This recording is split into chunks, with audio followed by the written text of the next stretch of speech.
Hello everyone, welcome back to my channel. So today we are discussing about my September TBR. Before we start, my September TBR is going to be a mix of physical reads and e-reads, and I've only selected 10 books for this month because I don't want to burden myself with so much to read because I'm never going to be able to complete my TBR. Yes. So the first book I have is Animal Farm by George Orwell. I wanted to read this from very long, but I couldn't.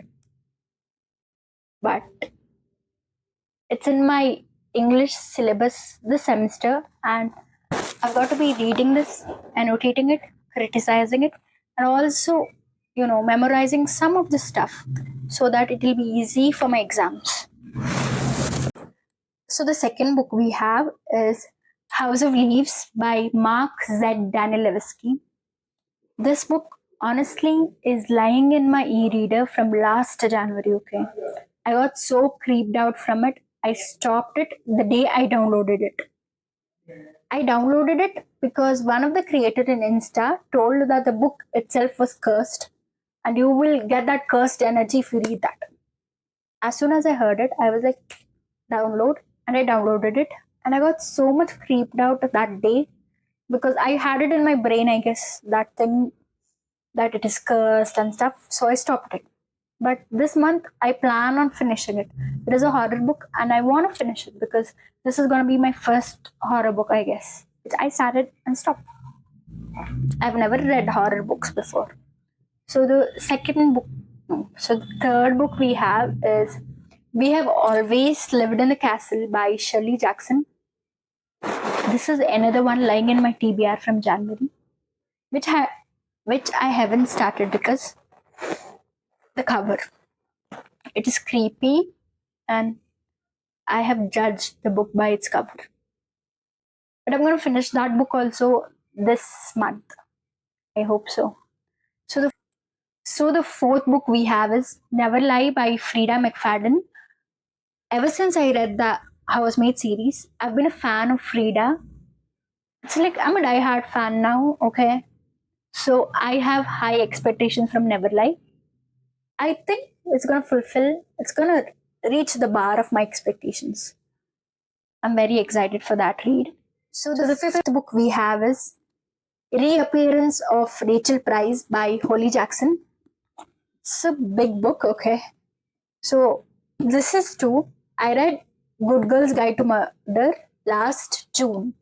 So this I have high expectations on this too. It's a thriller too. So we have two thrillers. So this was supposed to be my sixth book. And then there were none by Agatha Christie, and this was going to be my first Agatha Christie book, but this is swapped by Five Little Pigs. My friend lent this to me, so I have to finish this month. So this was replaced by this Five Little Pigs.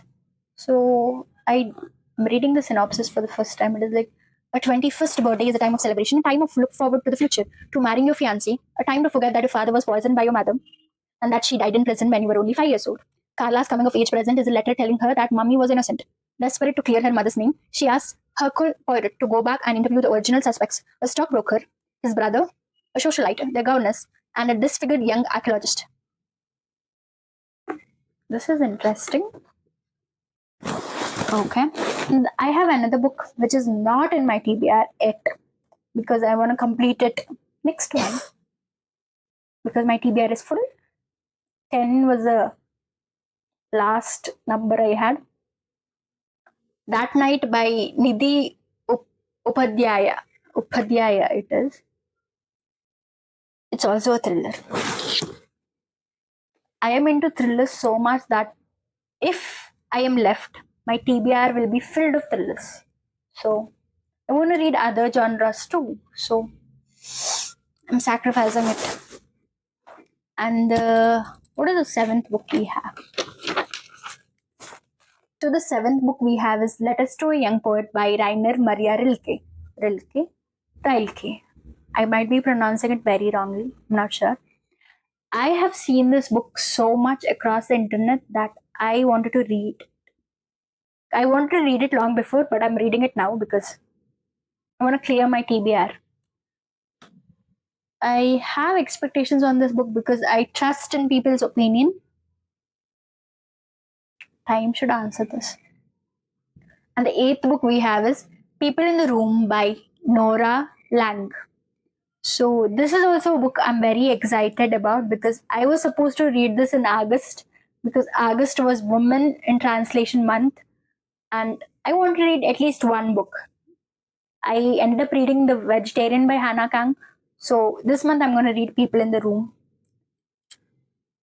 The synopsis of this book is actually very interesting. A young woman in Buenos Aires spies three women in the house across the street from a family's home. Young woman or a man? I'm not sure. Okay. So the ninth book we have is A Thousand Splendid Suns. Why? Why not? I really loved Kite Runner, so I would obviously go behind that author and read another book from him. Because I know I've seen people review A Thousand Splendid Suns and them telling that it was like very good. So I'm gonna read it too. The 10th book and the final book we have is Gone Girl by Gillian Flynn. Gillian Flynn or Gillian Flynn, okay. So I haven't read horror books. As I said before, House of Leaves will be the first one. We Have Always Lived in the Castle is also a kind of horror book. I really don't understand the concept in reading horror in books.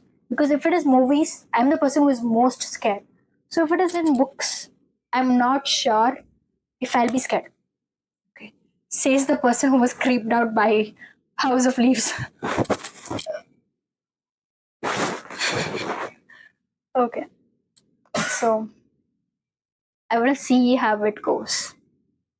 So these are my 10 books. I have 2 extra books lying around. Maybe if I complete these 10, I'm going to complete those 2 also. So it's going to be House of Leaves, Animal Farm, Never Lie, Reappearance of Rachel Price, We've Always Lived in a Castle, and then Letters to a Young Poet, People in the Room, A Thousand Splendid Suns, Gone Girl, Five Little Pigs. And I have extra That Night, and There Were None. Maybe there is Convenience Store by Sayaka Murata also. So 3 extras we have. So there are 13 books. There are 10 books in my TBR and 3 in the waiting list. If I am able to finish the 10, I'll go read these 3, okay? So that's it. That is my September TBR. I'm going to tell you how it went, okay? So, bye-bye. See you. Take care.